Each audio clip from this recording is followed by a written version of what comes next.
마가복음이 되겠습니다. 마가복음 10장 하나님 말씀 우리 함께 찾으시겠습니다. 마가복음 10장 21절로부터 27절 말씀이 되겠습니다. 마가복음 10장 21절로부터 27절 우리 한번 다 같이 한 목소리로 봉독해 올리겠습니다. 시작. 예수께서 그를 보시고 사랑하사 이르시되 내게 아직 한 가지 부족한 것이 있으니 가서 내게 있는 것을 다 팔아 가난한 자들에게 주라. 그러면 하늘에서 보화가 내게 있으리라. 그리고 와서 나를 따르라 하시니 그 사람은 재물이 많은 고로 이 말씀을 인하여 슬픈 기색을 띠고 근심하며 가니라.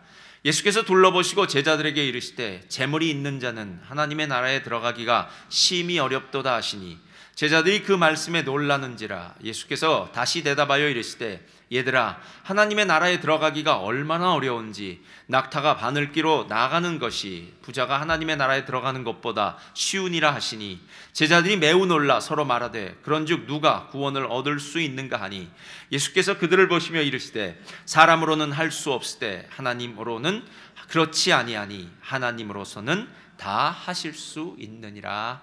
아멘. 자, 오늘 말씀의 제목은요 당신이 알아야 될 불편한 진실입니다. 제목 자체가 참 불편한데요. 사실 우리가 살아가면서 이 불편한 진실들을 맞닥뜨려야 될 때가 참 많이 있습니다. 어느 날 병원 신방을 가게 됐는데요. 병원에 입원하신 연로하신 집사님 신방을 갔습니다. 신방을 갔더니 거기 자녀분들이 계시더라고요. 아드님, 따님 두 분 집사님이 계시는데 서로 여러 가지 이야기를 하더라고요. 그래서 제가 도착을 했더니 저에게 이렇게 말하는 겁니다. 목사님, 저희 아버님이 폐암이시랍니다. 그러더라고요. 그러냐고. 그런데 그분이 저한테 이렇게 묻는 거예요. 목사님, 이 폐암이라는 사실을 아버지에게 말씀드려야 될까요? 아니면 그냥 숨기는 것이 나을까요? 이렇게 얘기하더라고요. 그래서 제가 이렇게 얘기했습니다. 혹시라도 결국 사람은 한번 태어나면 죽는 것 아니냐, 혹시라도 나중에 그 사실을 몰랐다가 후회할 수도 있지 않겠느냐.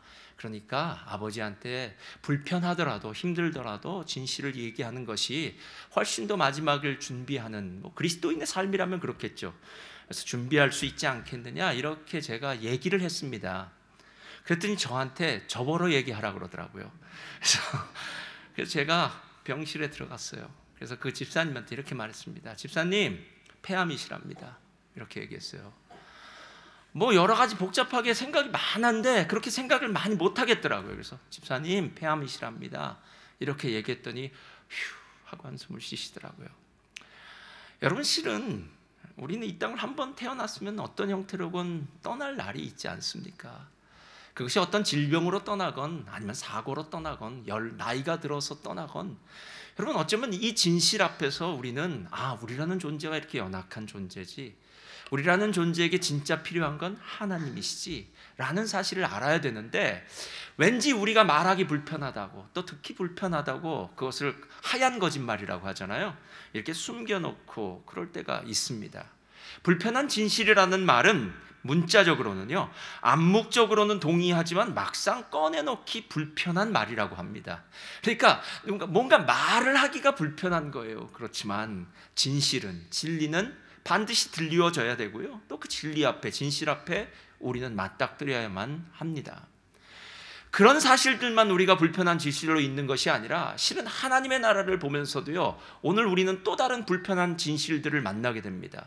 예수님을 통해서 우린 하나님의 나라에 들어가고요, 예수님과 함께 우리는 하나님의 나라를 성취합니다. 누립니다. 이 두 가지 사실이 정말 중요해요. 그래서 하나님의 나라 하면은 예수님을 통해서 들어간다, 믿음으로 들어가죠. 예수님을 통해서 들어간다, 그리고 예수님과 함께 이 하나님의 나라를 누리고 성취한다라는 이 사실을 가슴에 진짜 두고 사는 것은 정말 행복하고 기쁜 일이에요. 그러나 오늘 성경이 말하고 있는 이런 구절들은 우리에게 상당히 힘들게 다가오더라는 거예요. 오늘 말씀의 23절 보시기 바랍니다. 이렇게 이야기합니다. 예수께서 둘러보시고 제자들에게 이르시되 재물이 있는 자는 하나님 나라에 들어가기가 심히 어렵도다 하시니 제자들이 그 말씀에 놀라는지라. 예수께서 다시 대답하여 이르시되 얘들아, 하나님의 나라에 들어가기가 얼마나 어려운지 낙타가 바늘기로 나가는 것이 부자가 하나님의 나라에 들어가는 것보다 쉬우니라 하시니. 여러분, 이 말은 전하는 자도 힘들고 듣는 자도 힘들어요. 저도 웬만하면 이런 구절을 안 선택하고 싶어요. 실은 여러분들이 주일날 예배 때에 이 구절을 설교했던 그 설교를 들었던 경우가 몇 번인지 잘 기억해 보시면 알아요. 이런 얘기는 참 힘듭니다. 왜냐하면 부담이 돼요. 왜냐하면 여기 얘기하는 것이 재물이 있는 자는 하나님 나라 들어가기가 심히 어렵답니다. 낙타가 바늘길을 들어간다고 하는데요, 이건 당시에 아마 속담 같은 거겠죠. 낙타는 짐을 실는 짐승 중에 제일 큰 짐승이고요, 바늘길은 구멍이죠. 문이 구멍이라면 구멍 중엔 제일 작은 구멍이에요. 그러니까 제일 큰 짐승이 제일 작은 구멍으로 들어갈 수 있겠느냐, 어렵다라고 하는 당시의 속담을 이렇게 좀 부풀려서 과장해서 만든 것이 바로 이 부분입니다. 여러분 어떠십니까? 오늘 이 이야기를 들을 때 야, 나하고는 상관없는 이야기니까 난 괜찮아 라는 분이 몇 분이나 있을까요? 제가 물어보면 여러분이 금세 이해가 돼요. 자, 겉으로 대답하지 마시고 속으로만 얘기하십시오. 겉으로 얘기하면 쪽팔리니까 속으로 생각하세요. 자, 나는 부자다. 예, 아니요 하면요. 예, 뭐 대부분 어떨지 제가 감이 와요. 예, 여러분 눈이 알겠어요. 두 번째, 나는 가난하다. 예, 그래서 이것도 이제 감이 와요. 참 이상하죠? 나는 부자다라고 했을 때 대부분의 사람들은요, 이제 눈치를 보면서 별로 아니라고 생각해요. 아, 나는 그래 부자는 아니야. 근데 나는 가난하다라고 얘기하면 이건 눈치도 조금 보지만 별 신경 쓰지 않고 아니라고 얘기해요. 그러면서 나는 그래도 중산층이야 이렇게 얘기해요. 실은 지금 이 예배에 참석한 거의 모든 분들은 중산층이라고 얘기해요. 제가 처음 6년 전에, 이제 6년이 됐네요, 멜번에 온 지가. 6년 전에 저희 교회에 이제 집을 소유하신 분들이 몇 분 되지 않으셨어요. 그러니까 퍼센테이지가 작았다는 얘기예요.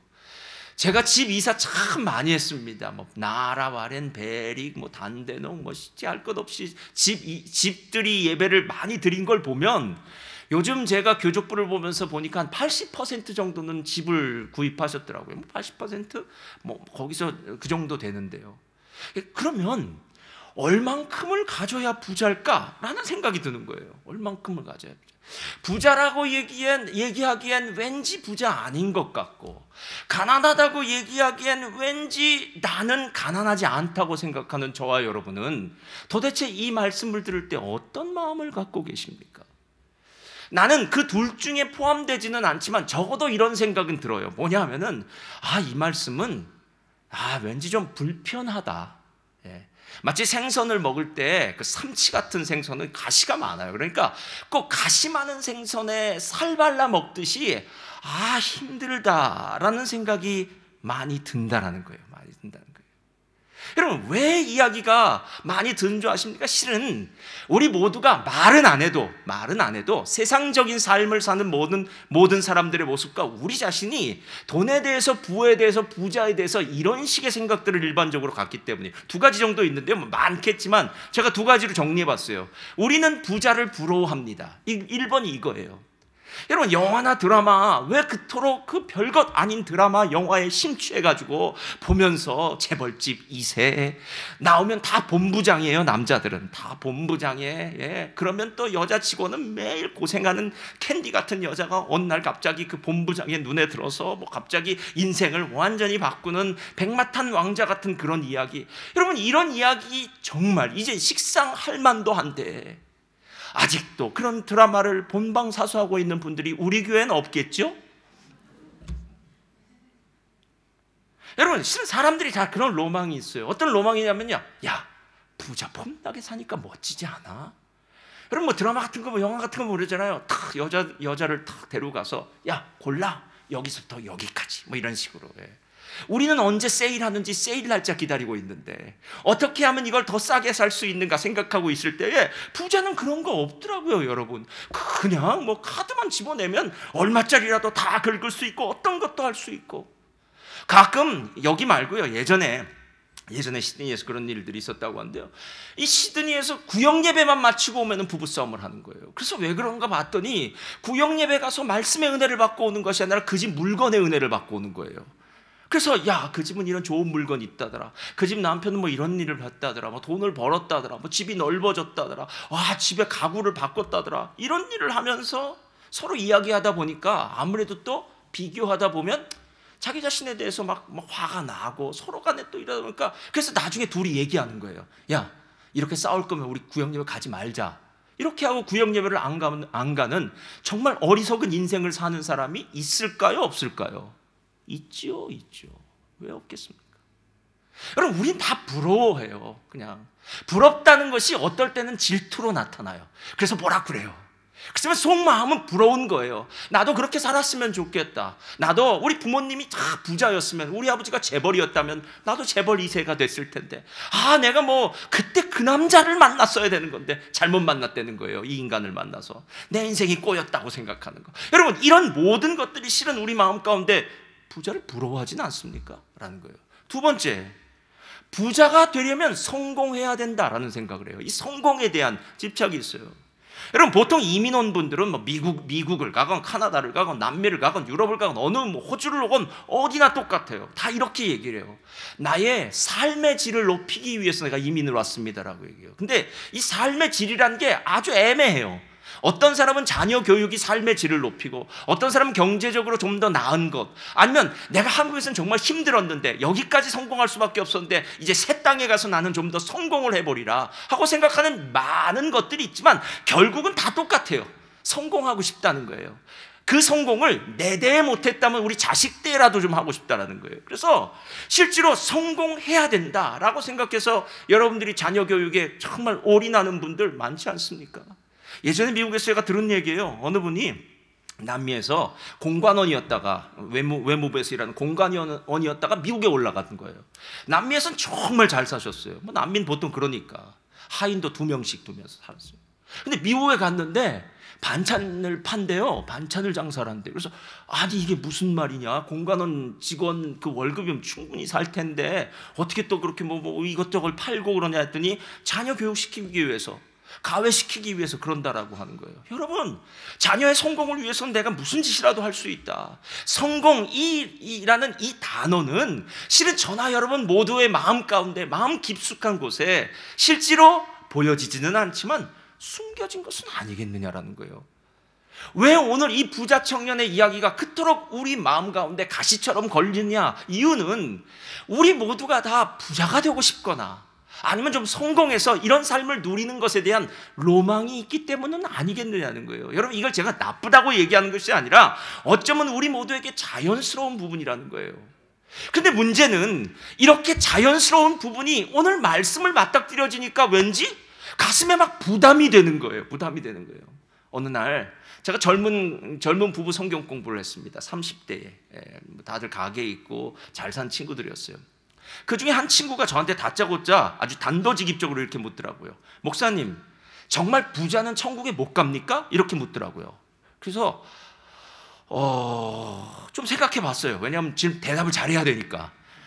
생각해 보니까 이 친구가 다른 친구들보다는 좀 훨씬 환경이 나아요. 그러니까 뭐 집도 몇 채고 가게도 있고 아주 부자 같은 거예요. 근데 생각해 보니까 이 친구가 부자가 아니라 이 친구 아버지가 부자예요. 그리고 이 가정에 이 친구는 외아들이었으니까 아버지의 그 부를 다 아마 받을 거예요. 그러니까 자기가 지금 받을 텐데 이 구절이 진짜 걸렸다는 거예요. 내 재물을 팔아 가난한 자들에게 나누고 너는 나를 따르라 하는 말이 너무나 크게 짐처럼 느껴지니까 저한테 다짜고짜 물은 거예요. 그래서 제가 성경에 그 친구에게 이렇게 대답했던 기억이 나요. 자, 잘 들어라. 성경에는 부자가 하나님의 나라에 들어가는 것이 불가능하다고 얘기하지 않고 어렵다고 얘기했다, 이렇게 얘기했어요. 그러니까 어렵다는 것은 그래도 가망성이 있는 거잖아요. 여러분, 성경에 부자로서 하나님 나라에 들어간 사람이 있을까요, 없을까요? 여러분, 부자가 하나님 나라에 들어간 사람이 있습니다. 아리마대 요셉, 삭개오도 부자였고요. 그리고 나사로와 마리아, 마르다도 부자였습니다. 여러분, 실은 성경에는 나중에 사도행전에 하면 더 많아요. 바나바도 부자였고요. 부자 사람들 많아요. 이런 사람들, 나중에 가이오 같은 사람 다 부자였습니다, 여러분. 그런데 어렵다는 의미가 뭔지는 좀 알아야 되지 않겠냐라고 이야기하면서 제가 그 친구한테 말했던 기억이 나요. 여러분, 불가능이 아니에요. 가능해요. 그냥 중요한 것은 그 가능성이 무엇인지에 대해서는 정확히 알아야 오늘 이 문제를 좀 한번 확실하게 짚고 넘어갈 수 있지 않겠느냐라는 거예요. 불편하지만 들어야 될 진실이라면 분명하게 듣고 이게 무슨 뜻인지는 알아야 될 것 아니겠느냐는 거예요.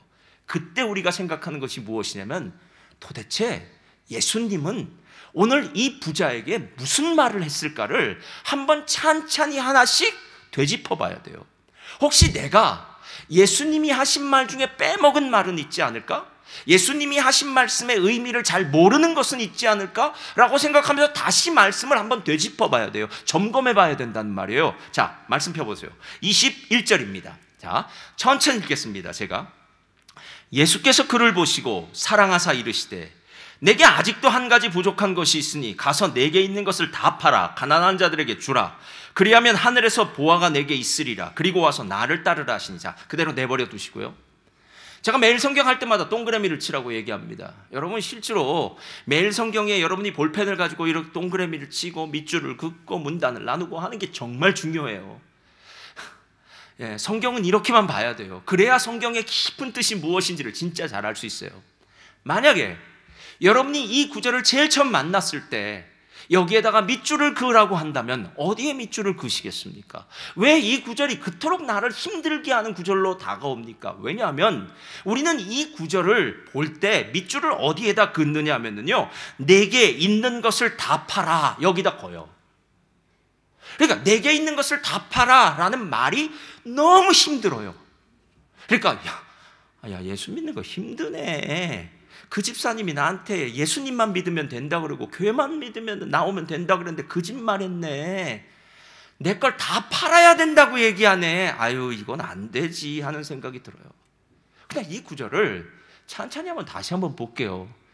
예수님이라면, 아니 제가 예수님의 마음을 가졌다면 어디다 동그라미를 칠지 한번 보세요. 저는 여기 네 가지의 동그라미를 칠 거예요. 첫째, 예수께서 그를 보시고 사랑하사의 동그라미를 칠 거예요. 여러분 우리가 사랑하는 사람에게 얘기하는 것과 사랑하지 않는 사람에게 얘기하는 것과는 틀려요. 부부싸움도 힘 있을 때 하는 겁니다. 그렇죠? 근데 부부싸움도 힘 있을 때 하지만요, 부부싸움을 하는 동안엔 그래도 소망이 있어요. 왜냐하면 싸우니까요. 서로 말은 하니까요. 부부싸움의 시간이 지나면 그 다음부터는 서로 말하지 않습니다. 따로 떨어지는 거죠. 여러분 서로 말한다는 건 아직도 관심이 있다는 거예요. 아직도 저 사람이 내 말을 들어줄 거라는 생각을 하는 거예요. 대개는 착각이지만 저 사람 내 말 들어줄 거야. 그리고 저 사람 변할 수 있어. 이런 기대감을 갖는 사람이 서로 얘기한다는 거예요. 사랑이에요, 사랑. 오늘 예수님이 이 부자 청년을 사랑하지 않았다면 이 말 안 할 거예요, 여러분. 예?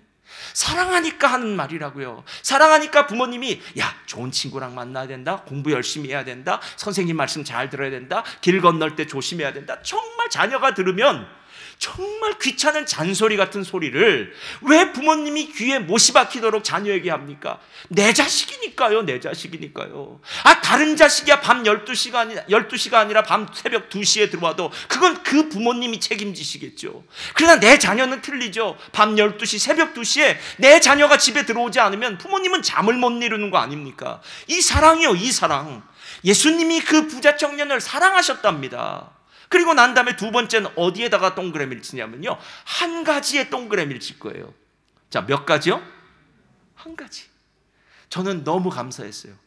주님이 만약에 내 재물을 다 팔고 너는 하루에 3시간씩 기도를 하며 주일날에는 꼭 섬겨야 되며, 여러분 여호와 증인들 아시죠? 여호와 증인은 일주일에 한 번씩 몇 시간을 꼭 전도를 해야 돼요. 그래서 목요일이면 일을 안 해요. 자기 개인적인 일을 다 접어두고 모여서 기도하고 난 다음에 집에 2명씩 흩어져서 전도하기 시작해요. 여러분 기독교가 그런 종교입니까? 여러분에게 하루에 몇 시간씩 기도해라, 얼마를 어떻게 해라, 뭐 전도를 몇 시간 해라, 그리고 이걸 이수한 사람만이 기독교인의 서티피케이트를 주겠다, 이런 소리 없습니다. 여러분 한 가지만 하래요. 그 한 가지가 좀 어렵긴 하지만 그래도 소망이 생기지 않습니까? 하나님이 우리를 사랑해서 한 가지만 하라는구나. 너에게 한 가지가 부족한 그 한 가지가 뭔지를 생각하면 되잖아요. 세 번째, 거기서 끝난 게 아니라 가난한 자들에게 라는 말이 들을 때 제 마음에 왠지 은혜가 왔어요. 여러분 지난주인가요? 인터넷은 너무 은혜스러운 얘기를 들었어요. 어느 가난한 두 형제가, 할머니랑 사는 형제가 치킨을 먹고 싶은데 치킨을 살 돈이 없었답니다. 그래서 수중엔 5,000원짜리가 있었는데 동생이랑 같이 치킨집 앞에서 들어갈까 들어갈까 말까. 치킨 5,000원 어치 파는 집은 없으니까. 그랬더니 치킨집 사장님이 들어오라 그랬더라는 거예요. 그래서 2만 원어치 치킨을 주면서 먹으라고 한 다음에 돈도 안 받고 그냥 돌려보냈다는 거예요. 근데 시간이 지나서 자기는 그 치킨집 사장님한테 진짜 미안해서 안 갔는데 자기 철없는 동생은 치킨이 먹고 싶을 때마다 또 치킨집을 찾아갔다는 거예요. 그럼 그 치킨집 사장님이 공짜로 자기 동생한테 치킨을 주었다는 거예요. 어느 날인가는 그 동생이 머리가 덥수룩하니까 이발소에 데리고 가서 그 머리까지 깎아줬다는 거예요. 그래, 그게 너무 감사해서 이 친구가 손편지를 쓴 게 뭐 알려지고 해가지고 사람들이 그 점포에 뭐 돈을 보내기도 하고 뭐 여러 가지 하기도 하는 일이 벌어져요. 여러분, 가난한 사람이라고 생각할 때 우리의 마음 가운데 하나님이 주신 선한 마음이 있다는 거 아세요? 여러분, 우리가 누군가 가난한 사람을 도왔을 때 얼마나 마음에 기쁜 줄 아세요? 내가 내 사고 싶은 건 내 먹을 것 사 먹는 것보다 정말 힘들고 가난하고 어려운 사람을 위해서 내 물질이 사용되었을 때 그때 기쁨은 비교할 수가 없어요. 오늘 주님이 그 얘기하고 있는 거잖아요. 내가 너에게 다른 거 하나 알려줄게. 가난한 사람들을 도울래? 그 사람들에게 내 물질을 함께 나누어 줄래? 라는 말 아니에요. 정말 좋은 말 아닙니까? 게다가 네 번째는 더 대단해요. 그렇게 하면 하늘의 보화가 쌓일 거야 라고 얘기하는 거예요. 우리가 제일 좋아하는 복 받는다는 얘기 아닙니까? 우리는 복 받는 방법에 대해서 하나님께 물어봐요. 하나님, 이러면 복 받습니까? 저러면 복 받습니까? 얘기하는데 주님이 분명히 말씀해 주셨잖아요. 내 이웃을 위해서 내 물질을 사용하라. 그러면 복 받을 것이라고 얘기했으면 그대로 하면 되는 거 아니겠느냐는 거예요. 이 땅을 살아가는 우리들에게 돈이 얼마나 중요한지 모릅니다. 제가 분명히 다시 한번 이야기합니다. 세상에 돈 싫어하는 사람 없고 또 돈으로 대개 거의 모든 일은 다 풀릴 수밖에 없어요. 근데 한 가지 중요한 사실은 돈이 나의 삶에 절대적으로 정말 거의 주님 다음으로 필요한 것일지는 몰라도 돈이 우리들의 삶에 진짜 행복은 가져다 줄 수가 없더라는 거예요. 행복의 조건을 쓴 조지 메일런트라는 사람이 있어요. 이 사람이 행복의 조건이라는 책을 썼어요. 몇 년 전에 아마 크게 아마 베스트셀러가 됐어요. 이분이 이렇게 얘기해요. 은퇴할 나이쯤에, 그러니까 대개 은퇴는 한 60세 정도 은퇴한다면 은퇴할 즈음의 나이에 있는 사람이 행복하려면 다음과 같은 7가지의 행복 조건이 있다는 거예요. 잘 보세요. 들으세요. 여러분이 생각하는 것과 전혀 틀려요. 여기에 돈은 없습니다. 첫째, 고통에 대응하는 방어기제. 이건 긍정적인 자세래요. 그러니까 모든 사람이 다 매일 좋은 건 없다는 거예요. 어떤 때는 정말 열받는 일도 있고 뭐 화나는 일도 있고 뭐 자식 문제 때문에 아니면 뭐 부부관계 때문에 아니면 직장에서 막 화가 난다는 거예요. 근데 그걸 긍정적으로 잘 풀 수 있는 사람, 이 행복한 사람이래요. 두 번째, 교육, 공부한 사람이요. 세 번째, 안정된 결혼 생활. 네 번째부터가 이제 중요해요. 잘 들으시기 바랍니다. 금연, 금주, 운동, 알맞은 체중. 아니 도대체 금연, 금주, 운동, 알맞은 체중이 무슨 행복과 관련이 있는 것 같습니까? 라고 물어보는데 이분이 얘기하는 거예요. 많은 사람을 보았더니 그 사람의 인생에 진짜 행복한 것이 무엇인가를 봤더니 은퇴할 쯤에 이 정도의 모습들이 있을 때 행복하다는 거예요. 저는 병상에 누운 어느 집사님 앞에 신방을 갔더니 그분이 그러더라고요. 목사님, 내가 이 병상에 나와서 건강할 수만 있다면 내 모든 돈을 다 갖다가 넣겠다는 거예요. 내가 지금까지 번 돈이 소용이 없다는 거예요. 내가 병상에 누워있는데 그 돈이 무슨 소용이 있겠냐는 거예요. 여러분, 그분 정말 열심히 살았던 분이에요. 정말 뭐 회사에서는 삶이 아주. 그러나 정작 중요한 것은 그토록 평생을 수고하면서 애쓰면서 다른 거 바라보지 않고 앞으로 달려가면서 했던 그것이 정작 지금 뒤를 돌아보니까 지금 내 모습을 보니까 그것보다 더 중요한 것이 있다는 거예요. 더 중요한 것이 있다는 거예요. 여러분, 실제로 제가 다시 얘기하지만 이 땅을 살아가면서 기본적으로 우리가 필요한 돈이 있습니다. 돈이 없어서 가난한 것도 불행의 시작일 거예요. 그러나 중요한 것은 돈이 없어서 불행한 것이 아니라 돈이 있어서도 불행할 수 있다는 거예요. 즉, 돈이 행복과 불행을 결정하는 것이 아니라 다른 많은 요소들이 있다는 사실을 좀 알아야 되지 않겠냐는 거예요. 여러분, 제가 지난주에 참 은혜를 받은 시예요. 이 시를 들어보시고 여러분들이 이 시의 제목이 무엇인지 한번 맞춰보세요. 물 울타리가 둘렀다. 울타리가 가장 낫다. 울타리가 모두 길이다. 다시 한번 할까요? 물 울타리가 둘렀다. 울타리가 가장 낫다. 울타리가 모두 길이다. 한 글자입니다. 섬. 한민복 시인이 쓴 섬이에요. 자, 우리는 섬을 생각할 때 이렇게 생각해요. 바다 가운데 떠 있는 땅덩어리라고 생각해요. 그렇죠? 근데 이 시인은 바다 가운데 떠 있는 그 섬을 생각한 거죠. 생각하면서 관점을 달리했어요. 바다가 크게 그 섬을 섬의 장애물이나 이런 게 아니라, 야, 저 넓은 바다가 마치 그 섬의 울타리 같네? 이렇게 생각하는 거예요. 울타리요. 울타리 치고는 진짜 낮다? 바다 낮잖아요. 높게 친 것이 아니잖아요. 그런데 낮을 뿐만 아니라 그 울타리가 이제 길이 되네? 라는 거예요. 어느 길로 가도 되는 거 아닙니까? 바닷길이요. 예? 여러분, 실제로 우리의 삶에 있는 문제가 뭐냐면요, 세상 사람들이 생각하는 재물, 세상 사람들이 생각하는 부자, 부라는 개념을 하나님 측면에서, 다른 관점에서 바라봐야 되는데 세상 사람들과 똑같은 관점으로 바라본다는 게 문제예요. 예.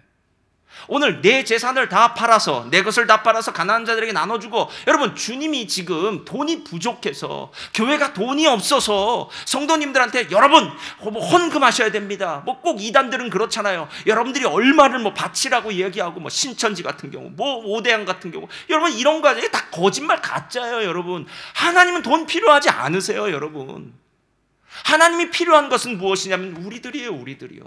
그런데 어떤 우리들이냐 하면 세상 사람들이 생각하는 재물에 대한 똑같은 관점을 갖지 않는 사람들이요. 왜? 시간이 지나보면서, 삶을 살아보면서 재물보다 더 귀한 게 있더라는 거예요. 건강이 더 중요하고요, 가족이 중요하고요, 자녀들이 중요하잖아요. 함께 어린 시절 부모님과 함께 있어야 될 그 시절은요, 한번 지나가면 금세 없어집니다. 자녀들 금세 자랍니다. 제가 아는 수입사님 한 분 그러더라고요. 늦둥이 하나를 낳았어요. 목사님, 이 딸 너무 귀여워서 안 자랐으면 좋겠어요. 안 자랐으면 좋겠어요. 그러더라고요. 제가 묻겠습니다. 자랐을까요? 안 자랐을까요? 겁나 자랐습니다. 자란 정도가 아니라 엄마보다 더 커졌습니다. 그런데도 그 집사는 지금 저에게 목사님, 우리 딸 결혼 안 했으면 좋겠다는 거예요. 내랑 영원히 살았으면 좋겠어요. 여러분, 다 착각입니다. 네, 착각이에요. 그 딸은 전혀 그렇게 생각하지도 않고 있는데 아빠만 혼자 생각하고 있는 거예요. 예.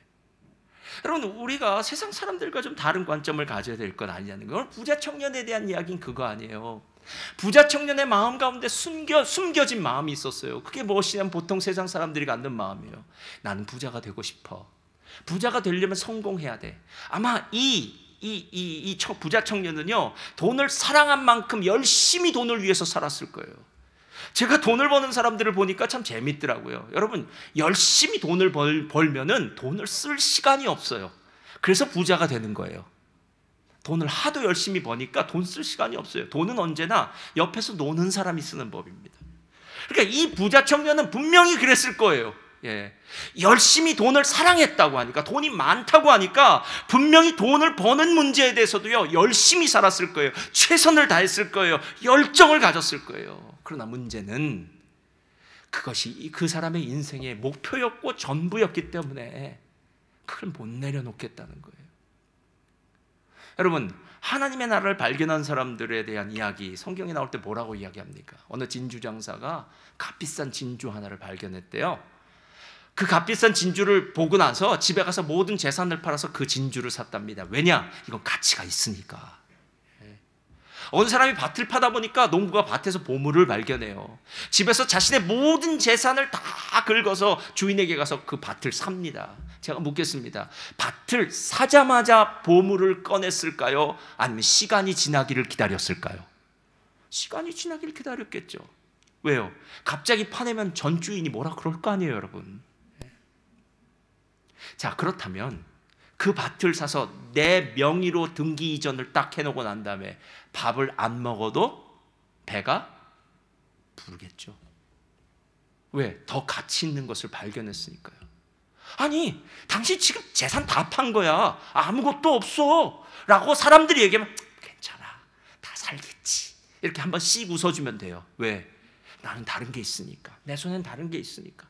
여러분, 하나님의 나라를 발견한 사람은 이런 사람 같다고요. 재물이 우리의 이 땅을 사는 동안 우리의 삶을 편하게 해줄 수 있는 것인지 몰라도 예수의 생명은, 하나님의 나라는 이 땅뿐만 아니라 영원 무궁토록 우리의 삶에 진짜 기쁨과 행복을 주는 것이 아니겠느냐는 거예요.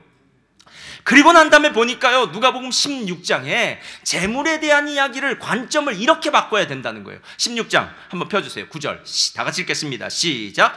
내가 너희에게 말하노니 불의의 재물로 친구를, 자, 불의의 재물로 뭐 하라고요? 자, 여기서 말하는 불의의 재물은요, 재물이 나쁘다는 게 아니에요. 불의라는 것은 이 땅이 불의한 곳이에요. 그러니까 있다가 없어지는 곳, 제한적인 곳, 그러니까 영원하지 않은 것은 불의한 거예요. 그래서 이 땅에 속한 재물이라는 거예요. 이 재물로 친구를 사귀래요. 그러면 그다음, 그리하면 그 재물이 없어질 때에 그들이 너희를 영주할 처소로 영접하리라. 이 말이 무슨 말이냐면, 하나님의 심판대 앞에 갔을 때 천사들도 우리 앞에 서 있을지 모르지만 내가 도와주었던 그 사람들이 그때 하나님 앞에 얘기해 준다는 거예요. 뭐라고?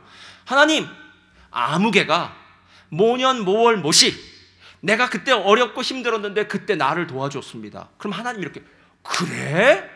이야, 참 잘했구나. 야, 너 그렇게 착한 일을 했구나. 천국 탁. 여러분, 그 사람들이 많으면 많을수록 어떨까요? 예? 정말 얼마나 감사하고 감격할까요? 예? 바로 그 이야기예요. 그 이야기예요. 오늘 예수님을 만날 때 내 주변에 있던 그 모든 사람들이 내 이름을 연호하는 거예요. 아무개, 아무개, 아무개 하면서, 하나님, 저 사람이 그렇게 선한 일을 많이 했어요. 저 사람이 주님의 사랑으로 많은 사람들을 도왔어요. 여러분, 이 이야기하고 있는 거 아니에요 지금? 이야기하고 있는 거 아니에요.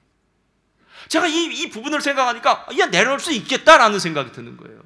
어느 분이 저한테 얘기하더라고요. 목사님은 왜 헌금에 대해서 말을 많이 하지 않느냐는 거예요. 그래서 제가 이렇게 얘기했습니다. 헌금은 강요되어지는 것이 아닙니다. 예수 믿는 것도 강요되어지는 것이 아니듯이 헌금도 강요되어질 수 없어요. 여러분, 그렇게 힘들게 시간당 얼마씩 벌어서 그것의 10분의 1을 뚝 떼어서 하나님 앞에 드린다는 거 결코 쉽지 않습니다. 결코 쉽지 않아요. 제가 분명히 말씀드립니다. 하나님께 헌금하는 것은 웬만한 믿음 갖고는 안 돼요. 그래서 믿음이 깊어지면 자연스럽게 헌금을 해요. 그건 믿음의 문제예요. 여러분, 믿음의 문제예요. 하나님을 믿는 믿음이요. 근데 제가 마음 가운데 이렇게 생각해요. 정말 사랑하는 사람한테는 이렇게, 집사님, 자녀들에게 교육할 때 우리가 많은 얘기를 하지 않고 본보기로 이야기를 하면서 습관이 들게 하는 건 있습니다. 이렇게 얘기해요. 그럼 무엇일까요? 예배 드리는 거, 기도하는 거, 말씀 읽는 거, 헌금 생활하는 거. 이건 습관이 돼야 되는 거 아닙니까? 예. 여러분, 11조도 마찬가지예요. 작은 물질에 11조를 내는 건 정말 쉬워요. 그런데 하나님이 어느 날 나의 삶에 복 주셔서 큰 물질이 됐을 때 그땐 11조 잘하지 못합니다. 여러분, 그럼 제가 묻겠습니다. 큰 물질이 있을 때도 그 물질로 많은 사람들을 섬길 수 있게 하는 그 놀라운 복은요, 습관이 된 사람들만 사는 거예요. 그래서 우리 자녀들에게 이렇게 얘기하는 거예요. 너는 직장 생활하면서 너는 돈을 벌었을 때마다 반드시 11조를 해야 돼. 이렇게 얘기하는 거예요. 여러분, 지금 이 얘기가 무슨 얘기인지를 아셔야 돼요. 오늘 하나님이 우리의 삶 가운데 먼저 믿음을 주시고 하나님 나라 가치가 얼마나 대단한지를 알려주셨다는 거예요. 예? 어떤 인생이 진짜 복된 인생입니까? 저는 이렇게 생각해요. 나는 하나님 일하고 하나님은 내 일 해주시고, 이게 복된 인생 아닐까요? 예? 내가 내 힘으로 내 일을 하려고 하면요, 왠지 그 장애물과 걸림돌이 참 많더라고요. 저도 열심히 살아봤어요. 근데 열심히 산다고 되는 게 아니더라고요. 저도 이렇게 하면 되겠지라고 생각했어요. 근데 안 되더라는 거예요. 안 되더라는 거예요. 그게 안 돼요. 전혀 엉뚱한 일이 막 인생 가운데 벌어지는데요, 하나님 도와주세요라는 말밖에는 안 나오더라는 거예요. 그럼 결론을 내리겠습니다. 부자 청년은 예수님의 말씀대로 재산을 팔아 가난한 자들에게 나눠주고 주님의 제자가 되었나요? 22절, 그 사람은 재물이 많은 고로 이 말씀으로 인하여 슬픈 기색을 띠고 근심하며 가니라 라고 이렇게 얘기해요. 그러니까 그 사람은 결국 세상 사람들이 생각하는 것과 똑같은 길을 간다는 거예요. 왜? 아직 하나님의 나라를 발견하지 못했기 때문에요.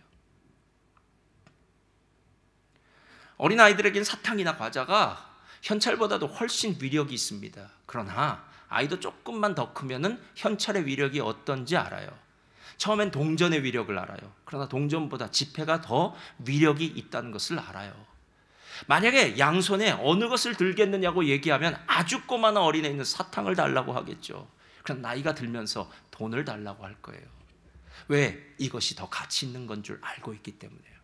그럼 저와 여러분, 하나님 앞에서 솔직하게 한번 대답해 보시면 어떻겠냐는 거예요. 하나님의 나라와 이 땅을 사는 재물과 어느 것이 여러분에게 더 가치 있습니까? 우리는 매번 이 생각에서 멈춰요. 내 것을 다 팔아서 라고 얘기해요. 그래서 성경은 내 것을 다 팔지 않은 사람들 많아요, 여러분. 실은 마음의 문제예요. 누가복음에 보면은 이 이야기 다음에 삭개오의 이야기가 나와요. 삭개오는 예수님을 만난 게 너무 감격스러워요. 그래서 예수님이 자기의 집에 들어가서 유하겠다 하는 그 한마디에 예수님을 향해서 이렇게 먼저 고백해요. 주님, 내가 지금까지 다른 사람들에게 토색한 것, 그러니까 사기를 친 거죠. 토색한 것이 있으면 4배를 갚겠습니다. 이렇게 얘기해요. 본래는 3배만 갚으면 되는데 1배 더 갚겠다는 거예요. 두 번째, 주님, 내가 내 재산의 반을 팔아서 가난한 사람들에게 나눠주겠습니다라고 얘기해요. 여러분, 전부 판다고 얘기 안 해요. 왜냐하면은 전부 팔면 내가 그지가 되잖아요.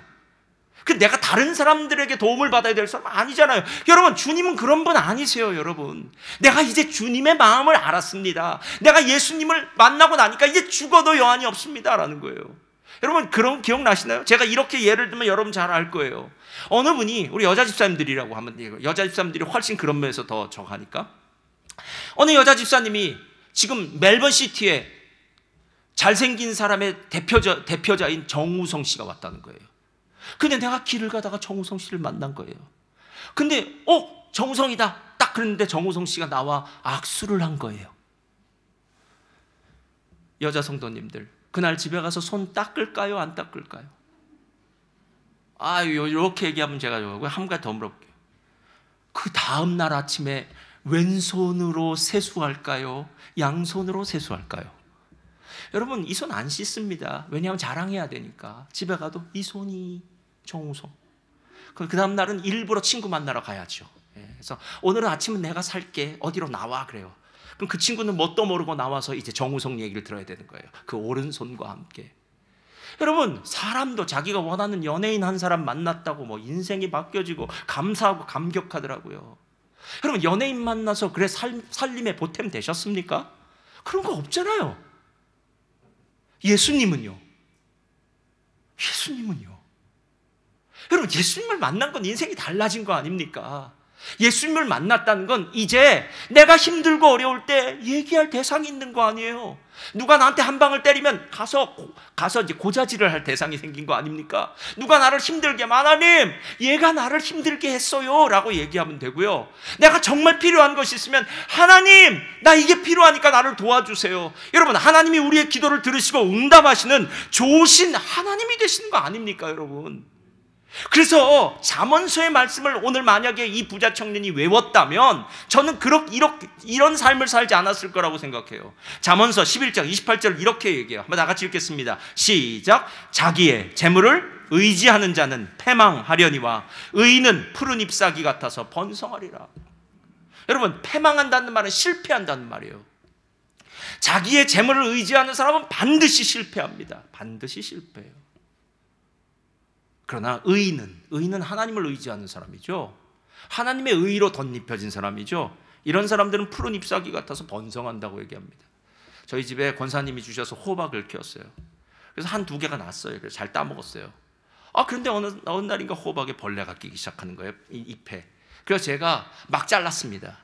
앞불사 호박이 달려있는 걸 잘랐습니다. 얼마나 후회했는지. 내가 이 한심하지 대충 잘라야 되는데, 잘 보고 잘라야 되는데 호박이 이만큼 맺혀 있는 걸 잘랐으니까. 그래서 호박이 다 없어졌어요. 그런데 조금 있다 보니까 새순이 또 막, 호박은 얼마나 잘 자랐는지 몰라요, 여러분. 거기다 또 제가 거름을 좀 더 주고 물도 잘 주고 하니까 또 호박이 열려지기 시작하는 거예요. 그때 제가 복받은 사람이 어떤 사람인지 알겠어요. 복받은 사람은 시간이 지나면 지날수록 그 사람의 삶에 열매가 맺혀지고 풍성한 사람이에요. 오늘 이 얘기가 그 얘기예요. 의인은 푸른 잎사귀 같아서 번성하리라 라는 말이에요, 여러분. 물질의 많고 적음이 그 사람의 행복의 척도가 될 수 있는 것이 아니라 그 사람 안에 있는 예수님이, 그 사람이 믿고 있는 그 예수님이 그 사람의 행복의 근원이 되시는 거예요. 무엇 때문에 진짜 행복하십니까? 무엇 때문에 아프고 힘드십니까? 무엇이 여러분을 힘들게 하십니까? 그것이 무엇입니까? 그것이 재물이라면 그 사람의 인생은 실패하는 인생이에요. 근데 무엇이 여러분을 기쁘게 하십니까? 무엇 때문에 여러분이 힘들고 어렵습니까? 그것이 하나님이라면 그건 다르지 않겠느냐라는 거예요. 이재철 목사님이 쓰신 인간의 일생이라는 책에 이런 예화가 나와요. 예전에 KBS에서 있었던 프로그램, 아주 오래된 프로그램이에요. 뭐냐면은 현장 출동이라는 프로그램이에요. 그러니까 이 기자가 현장에 출동을 해서 그 현장에서 벌어지는 일들을 이제 르포하는 거죠. 그렇게 하는 거예요. 이때 어떤 프로그램을 보셨냐면, 밀수꾼을 잡기 위해서 정보가 입수되는 대로 전국을 샅샅이 뒤지면서 그 밀수꾼 잡는 그런 세관원 이야기예요. 그러니까 뭐 온갖 동네를 다 돌아다녔겠죠. 그래서 이 취재하는 PD가 세관원 옆을 쫓아다니면서 이쪽도 가고 저쪽도 가는 거예요. 그러다 어느 날 이 PD가 쫓아갔는데 거기서 뭘 발견하냐면은 밀수한 시계를 왕창 발견하는 거예요. 그랬더니 이 세관원이 밀수한 시계를 철판 위에 놓고 망치로 다 깨기 시작하는 거예요. 여러분, 아깝습니까? 안 아깝습니까? 아깝죠. PD가 이렇게 물어봐요. 아깝지 않습니까? 라고 물어본 거예요. 그때 망치로 깨던 사람이 이렇게 얘기해요. 아까워 보이죠? 그러나 이게 아까우면 이 자리를 지킬 수 없어요. 당연히 해야 할 일이라고 생각해야 합니다. 이렇게 얘기했어요. 다시 한번 들어볼까요? 이게 아까우면 이 자리를 지킬 수가 없어요 라는 거예요. 여러분, 그게 시계니까 망정이지 금붙이라면 어떡하시겠습니까? 금괴요. 야, 하나만 슬쩍. 여러분, 세관원이 만약에 하나만 슬쩍이라는 생각이 들었다면 그 사람은 언젠가는 뇌물공여로 잡혀가겠죠. 예. 그리스도인도 마찬가지라는 거예요. 가장 소중한 예수 그리스도, 생명을 얻었어요. 이거 외에 실은 아무것도 없어요. 언제 아냐면 여러분이 조금 있으면 알아요. 주님 부르실 때 알 거예요. 진짜를. 지금은 모를 수도 있어요. 잘 모를 수도 있어요. 에이, 목사님 저렇게 얘기하지만 그래도 목사님도 돈 필요할 거야. 이렇게 얘기하시지 마시고, 예. 돈이 필요해요. 그러나 그것이 진짜 우리의 인생에 가장 중요한 것은 아니라는 거예요. 가장 중요한 것은 하나님 아닙니까? 천국 아닙니까? 그 하나님 나라의 삶이 아니겠냐는 거예요. 자, 이렇게 앞으로 나와주시기 바랍니다. 제가 지난주에 말씀을 읽다가 금요일인가요? 너무너무 은혜를 받아서 이 말씀을 가슴에 막 새겨놓고 읽는 구절이 있어요. 시편 55편 22절과 23절이에요. 내 짐을 여호와께 맡기라. 그가 너를 붙드시고 의인의 요동함을 영원히 허락하지 아니하시리로다. 너무 대단하지 않아요, 여러분? 우리가 힘든 것이 있을 거라는 거예요. 그러나 그거 하나님께 맡기랍니다. 근데 그 다음 절이 이렇게 해요. 하나님이여, 주께서 그들로 파멸의 웅덩이에 빠지게 하시리이다. 피를 흘리게 하며 속이는 자들은 그들의 날에 반도 살지 못할 것이나 우리는 주를 의지하나이다. 이렇게. 자, 저를 따라 하시겠어요? 우리는 어떠한 상황 속에도 주를 의지합니다. 여러분, 이게 믿음이에요. 이게 하나님 나라의 삶이에요. 그래서 아까 제가 읽지는 않았지만요, 오늘 읽었던 구절의 마지막 구절인 27절은 이렇게 얘기해요. 예수께서 그들을 보시며 이르시되 사람으로는 할 수 없으되 하나님으로는 그렇지 아니하니 하나님으로서는 다 할 수 있느니라. 이게 왜 나온지 이제 아시겠죠? 내가 하나님을 얼마나 소중하게 여기는지, 하나님을 얼마나 가치 있게 여기는지, 그것에 따라서 여러분의 인생이 결정되는 거예요. 여러분, 하나님은 여러분의 것 없어도 상관없어요. 그냥 우리의 마음에 하나님 대신 다른 게 꽉 차 있는 걸 하나님 못 보신다고요. 저는 오늘 이 시간에 여러분의 마음 가운데 그 은혜가 다시 한번 새롭게 솟아나고요, 불편한 진실이라고 얘기했잖아요. 너무 불편해요. 그러나 다시 한번 그 불편한 진실 앞에 여러분을 맞닥뜨려 놓으시기를 주님의 이름으로 부탁드립니다.